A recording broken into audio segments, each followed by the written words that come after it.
Chers amis, bonjour. Nous sommes le mardi 24 juin 2025. Il est 9h30. Quelques news de l'Arménie, de l'Artsakh et de la diaspora arménienne.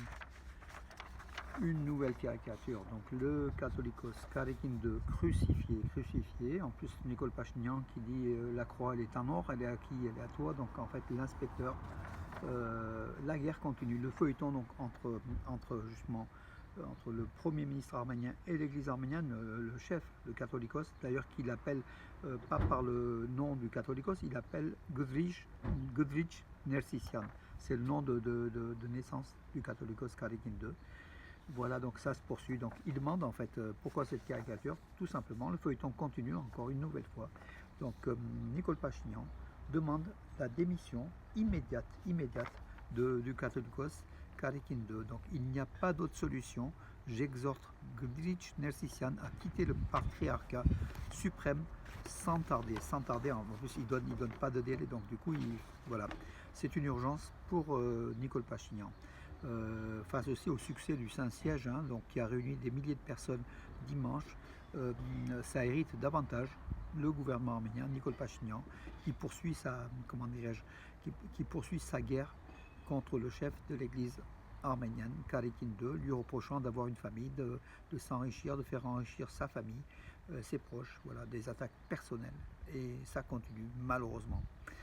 Pourquoi malheureusement? Parce que l'Arménie n'a pas besoin de guerre intestine. Elle a suffisamment d'ennemis à l'extérieur pour pour se recoquiller, pour souder, pour s'unir, pour faire face au pantouраnisme qui menace à ses portes du côté donc ouest par la Turquie et du côté est par l'Azerbaïdjan. Voilà, l'Azerbaïdjan qui continue à utiliser le terme Azerbaïdjan occidental pour évoquer l'Arménie. D'ailleurs, lors d'une conférence des pays de l'OCI, l'organisation des pays islamiques, en fait, qui s'est déroulée à Istanbul, l'organisation de la coopération islamique, des résolutions ont été comment votées, validées, condamnant l'Arménie, et justement l'Azerbaïdjan a fait passer aussi le terme Azerbaïdjan occidental pour évoquer l'Arménie. Le ministère arménien des Affaires étrangères s'irrite de cela en affirmant que l'Arménie n'est pas l'Azerbaïdjan occidental. L'Azerbaïdjan occidental, sont les régions de Tabouz, de Kazakh, enfin diverses régions d'Ashkasen, Kelbachar, Lachin, Kubatli, Zangelan et Nakhitchevan, alors que l'Arménie, la République d'Arménie, est une république reconnue et n'est pas du tout l'Azerbaïdjan occidental, mais de plus en plus, donc Aliyev progresse dans l'idée que l'Arménie, aujourd'hui la République d'Arménie, c'est l'Azerbaïdjan occidental. C'est pour indiquer ses revendications territoriales envers l'Arménie. Et du côté de l'Arménie réagit mollement. Bon, là, il y a un communiqué du ministère arménien des Affaires étrangères, mais sur les Pachinian, de temps en temps, il en parle, mais l'Arménie n'est pas très revendicative dans ces affaires-là, où Aliyev utilise régulièrement le terme Azerbaïdjan occidental pour évoquer la République d'Arménie. Alors le processus de paix, vous me direz, il est à l'arrêt tout simplement avec ces déclarations, avec cette volonté turco-azérie d'étrangler l'Arménie. L'Azerbaïdjan, toujours bien sûr l'Azerbaïdjan, donc Israël utilise le territoire azerbaïdjanais pour frapper l'Iran. C'est un expert iranien qui accuse Bakou de servir de tremplin pour Israël. Donc, dans une étude, donc il s'appelle Eshan Mofedian. C'est pas un arménien. Beaucoup de noms iraniens se terminent par IAN, comme d'ailleurs les noms arméniens, c'est d'origine perse, d'origine iranienne. Voilà, donc il a, avec des photos à l'appui, donc avec des réservoirs d'avions israéliens laissés sur la Caspienne, près de l'Azerbaïdjan, il affirme que justement l'Azerbaïdjan sert de base arrière à Israël pour attaquer Téhéran, pour attaquer l'Iran. C'est une étude relativement sérieuse, relativement documentée. Et nous, bon, pourquoi pas, puisqu'on sait que la Mossad a des bases arrière, a toujours des bases arrière pour attaquer l'Iran de très près, la Mossad surtout, sans preuve, mais il y a des présomptions d'informations, de preuves qui commencent à se faire jour. Voilà mes amis. Alors je suis en train de regarder Oui, donc ce communiqué du ministère arménien des Affaires étrangères, bien sûr. Nicole Pachinian, il a reçu le ministre géorgien des Affaires étrangères, non, de l'Intérieur, pardon, euh, Geladze, qui s'est rendu au mémorial du génocide des Arméniens hier.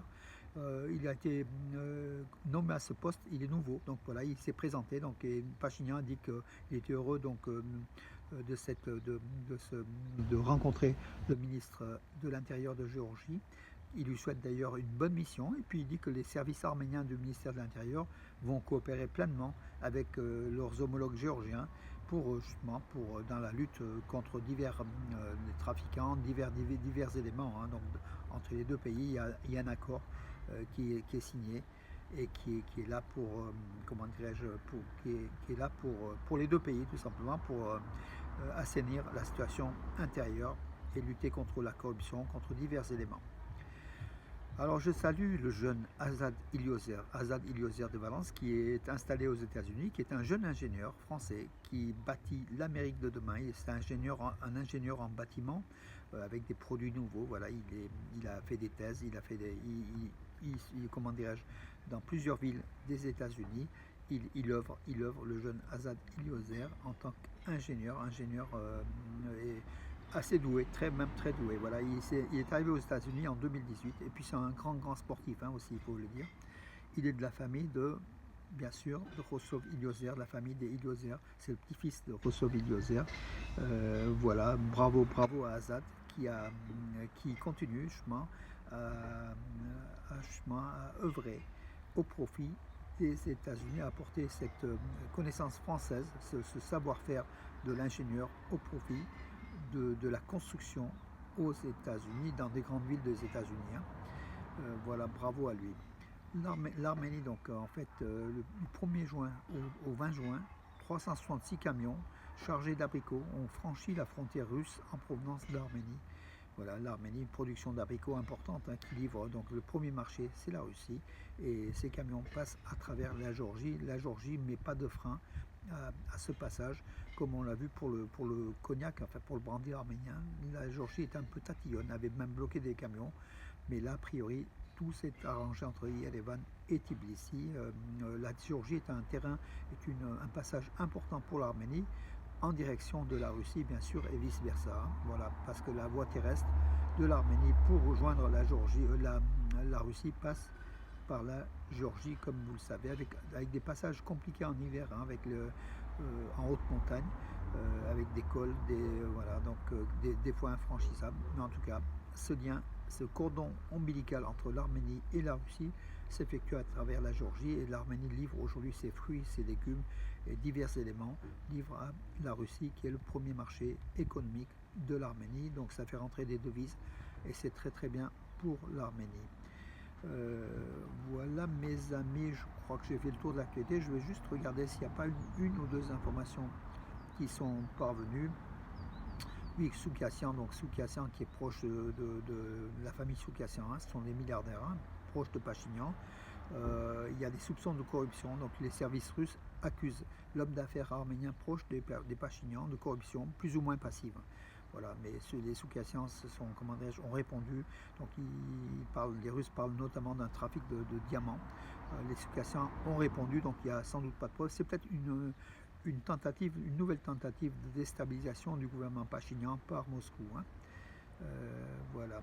Alors, disparition du docteur Pierre Deragopian, ceux qui le connaissent, il faisait partie de l'UMAF, il était président de l'UMAF. Voilà, je lis des informations, donc les petites informations. Garekin condamne la campagne anti-église de Pachinian. Bon, ça, ils ont refait un article sur Armée News aujourd'hui, je l'avais donné il y a 2 jours déjà. Mais c'est pas grave, ce sont les premiers qui tirent, qui ont les infos, qui se lèvent tôt et qui donnent les infos les plus rapides aujourd'hui. La guerre de l'info, c'est celle de donner le plus vite possible. Voilà, tout simplement. Parce que le monde évolue très rapidement. Des membres de l'ambassade du Canada en poste en Arménie sont installés à la frontière à Merli, donc à l'extrême sud de l'Arménie, face au fleuve Arak, c'est la frontière arméno-iranienne, pour accueillir les citoyens canadiens venant d'Iran. Voilà, donc où il y a notamment une photo d'un diplomate canadien assis derrière une table avec des drapeaux canadiens, un petit périmètre, il attend vainement les citoyens du Canada qui passent de l'Iran à l'Arménie pour justement fuir la guerre. L'image est assez cocasse puisqu'il n'y a pas grand monde, il n'y a pas beaucoup de Canadiens a priori installés en Iran qui passent par l'Arménie pour fuir cette guerre.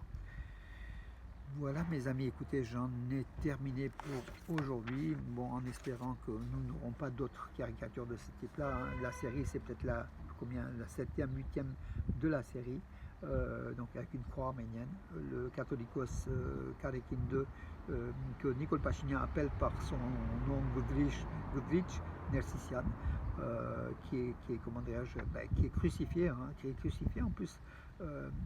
Nicole Pachinian veut faire une enquête sur la croix. C'est une croix en or, une richesse personnelle, donc sans doute il impute à Karl Kindle.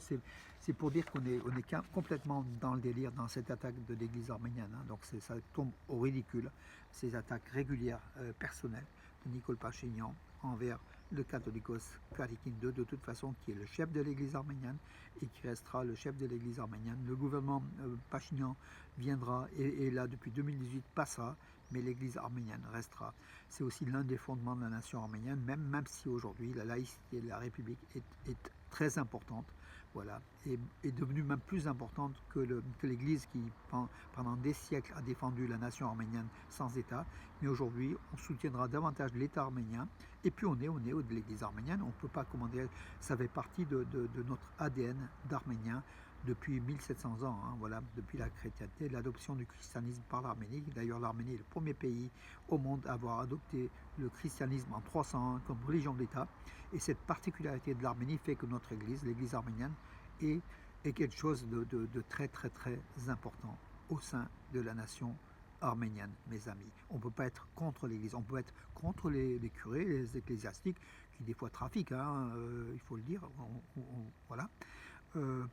Mais l'église arménienne reste l'église. C'est une église éternelle que tous les Arméniens défendent becs et ongles, et n'en déplaise à Nicole Pachinian. Voilà mes amis pour aujourd'hui, et bonne journée et à demain.